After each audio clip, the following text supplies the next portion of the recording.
if there's still some love there and you all just need some separation to work on your issues, then do that. But to stay together and argue and fight and cuss each other out every day in front of the kids is not going to work. It's not going to work. Your kids deserve better than that. You deserve better than that. Once the love has gone, once the respect is gone, separating physically to get it together definitely should be a priority, because what's end up happening is our kids are looking at how we behave towards one another. So now we're teaching them how to love. We're subconsciously telling them and showing them this is what love is, when it's really not. So sometimes staying together is doing more harm than it is good for the kids. Again, just because you all adults, you cannot coexist in the same household anymore, doesn't mean that we don't still both show up for the kids. And that's the important part that needs to be addressed, because sometimes I'm gonna tell you, some of these kids, they see that the parents are miserable together and they hoping that one of y'all get the sense to say, you know what, I'm done, please leave.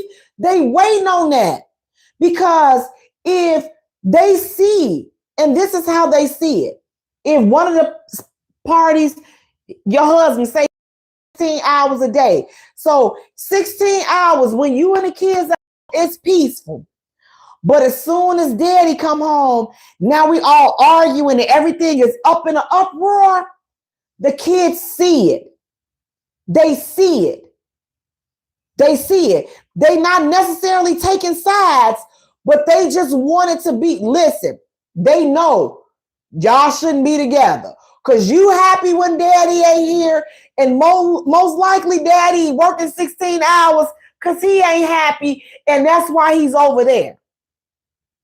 When you have situations like that, sometimes it's just, again, you know what? I'm going to go to my own separate corner. You go to your separate corner. And then from your separate corners, talk about what this thing looks like. What does the state of our marriage look like?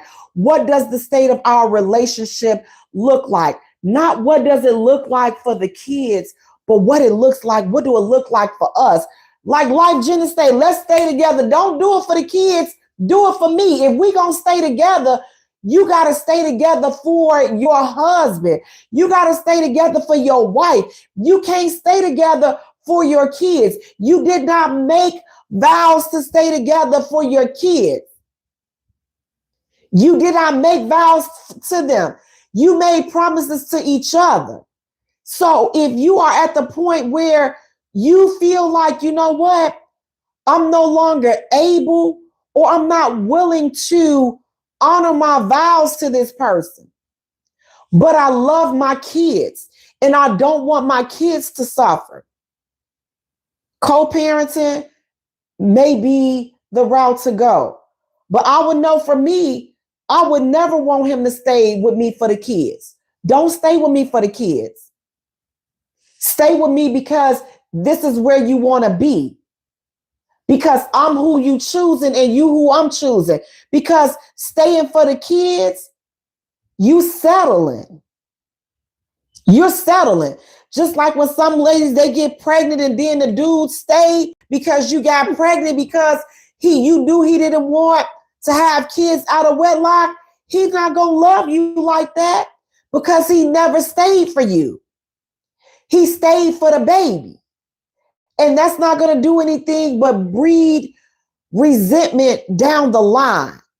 So although The ideal and the concept of let's stay together for the kids, although that is a noble concept, that's a noble thing to do.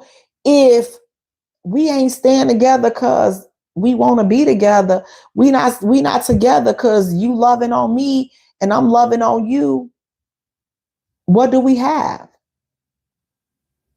It's not gonna work. The kids ain't gonna be happy. You not gonna be happy. I'm not gonna be happy. Nobody's gonna be happy. So again, in theory, yes, staying together for the kids, it sounds nice. It really does. Staying for the kids sound nice.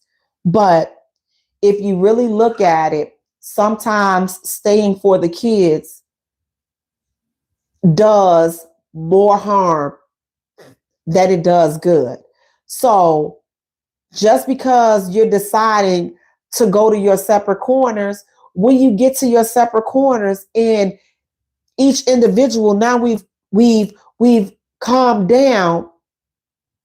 Now we can decide if this separate corner thing, if it is permanent, or if the separate corner thing is just, you know what, we taking the time out so that we can rebuild. You focusing on coming back together. That's what it is. We're focusing on coming back together, but we can't do that in the same house. But staying for the kids, don't stay for the kids for me. If you ain't staying for me, then don't stay. Don't stay. Staying for the kids, again, in theory, it sounds good. But sometimes situations are so toxic that it's more harmful to stay together than it is to just go to your separate corner and then work on rebuilding from that point. I'm not saying separate or, legally file separation papers, but sometimes you just need to take a step back, take a breather. You get into a place where you're calm. She gets into a place where she's calm. And then you work on and you think about, what do you want going forward from your relationship or from your marriage? What are we doing? And then you factor in what we're doing with the kids. But the top of the line should be us staying together for us. And then we figure out what to do with the kids, whether we're staying together for us or whether we're going to break up and co-parent.